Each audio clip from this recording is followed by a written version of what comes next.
Hey, welcome to Retired Now What, the podcast that's here to guide you through the exciting journey of retirement. Whether you're asking yourself now what or eager to explore the untapped possibilities in this new chapter, you're in the right place. I'm your host, Michael Kiffmeyer, and together we will discover how to repurpose your knowledge, embrace mastery, and live a purpose driven life. Let's dive in.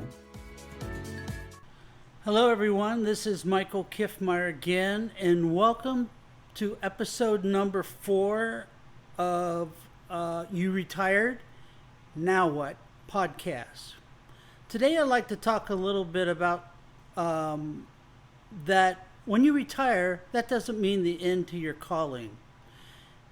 They've proven over and over again, and they being educators, career counselors, and psychiatrists, that if we don't have a sense of identity and a sense of purpose, we lose part of ourselves.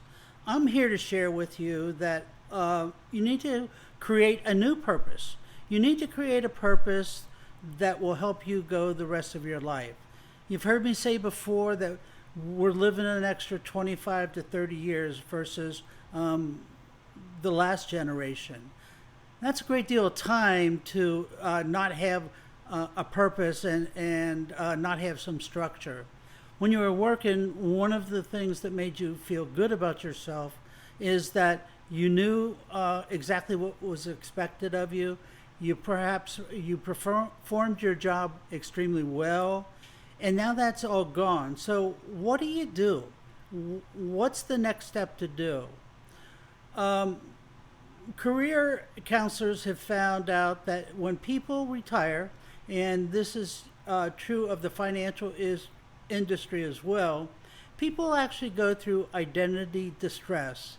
And in a nutshell, what identity distress is, it's nothing more than a lack of purpose. And a lack of purpose is that thing that will help you get up in the morning and move forward. We've talked before about life legacy, and you need to look inside of yourself and say, what do I want my life legacy to be? And life legacy, if you are unaware, it's more than just wealth that you've accumulated. It's the impact that you have in this life. And that means that you have grown to the point in your lifetime, especially if you're 60 and older, you've got a whole lot of life experience. You've got a whole lot of experiences that you can share with others. You might not think they're important, but if a young person has never done what you have done before and you can expound your knowledge on them, they can learn, and then they can work different positions and be in different areas of giving back that they didn't know they could do before.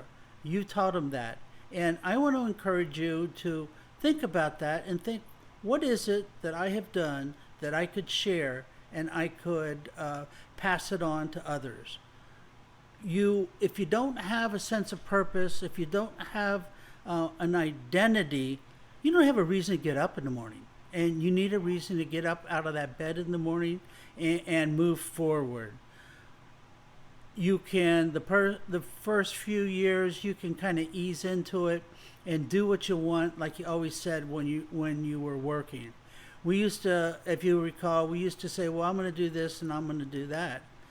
And perhaps you've done a lot of that, but you need to check yourself to see and hold yourself accountable to make sure you're doing what you said you're going to do.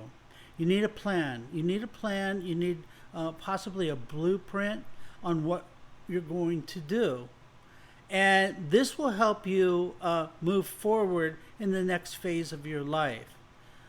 We don't retire like we used to because cost of living, inflation is astronomical at the present day, and we still have more to do. We got more to give. And just because society or your friends or your family give you some arbitrary date that you need to retire by, don't believe it. Know that there's more to do and you want to do more.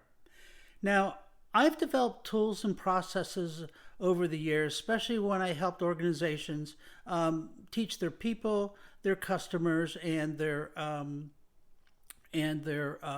distributors. I am very willing in these podcasts to share those with you. And I'd like you to reach out and you ask me what you're struggling with.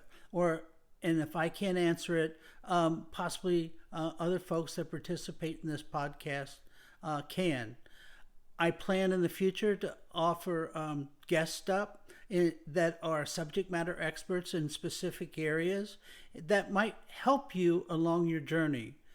I will share with you that while you're trying to figure out what's best for you, it's not just a cut and dry process. You got to work at this. You're going to have to line your values along with what you want to do, and try something first and kind of work in an iterative process. Try a little bit and see how it fits. If it doesn't fit, let's move on to something else. You are not shackled by, you got to have this plan by this date. You need to be accountable, and you need to set dates to your goals and your aspirations so that you can keep track of, am I working this correctly? And what have I done today to move my goals forward? And if you haven't done anything, then you need to backtrack, and you need to go back and do that thing, whatever it may be, to make yourself accountable and to go for your goals each and every day. You need to review these on a monthly, you need to review these on a weekly basis. That is what's going to help you get the answers. Remember, a dream is just a dream unless you put a timeline to it. And if you don't put a timeline to it and take action, you're not going to be any further than you were this time last year. I want to help, and I believe I have some thoughts and I have some different tools that I can help you discover who you are, what you want to do in this next stage of your life. And you need to be honest with yourself and the people that you're surrounded by. Don't let them tell you any longer what you can do. You know, chances probably pretty good that you've raised your family and kids are gone, and you're trying to sit there and answer that question, now what? Let's do it together. Thanks for tuning in to Retired Now What. I hope today's conversation has given you some valuable insights as you navigate the journey of life after retirement. Always remember, life doesn't stop after retirement. It's an opportunity for a new beginning.